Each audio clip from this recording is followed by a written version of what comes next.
Suga. We're going to cook Pinindot. It is Batangas delicacy. It's made from Glutinous rice, coconut milk, and sugar. These are the Pinindot ingredients. We have sugar. It's 200 grams of sugar. The first press of coconut milk is 250 ml. And the second press of coconut milk, this is 300 ml. And this is the finished product of glutinous rice. First, before we make the glutinous rice, we're going to have the Galapoco rice. First, we're going to roll it like a small ball. Then, press it with your thumb in the center, like this. See?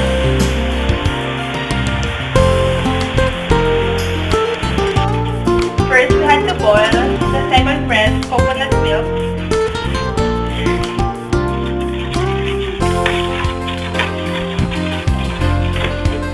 Add the pinindot or the glutinous rice.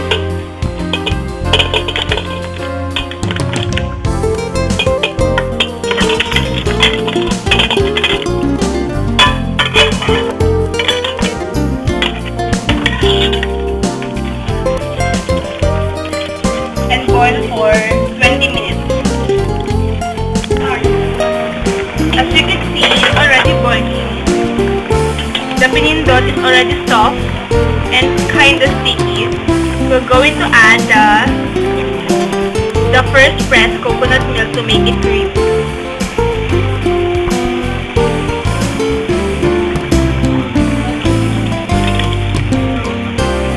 Stir it.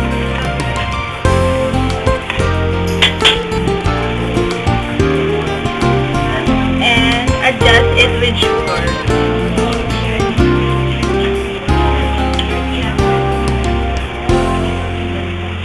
Gently and wait it until it boils. Now we're done. Let's taste it. Too sweet. And then for combination, you can add the piuka and saba. Thank you.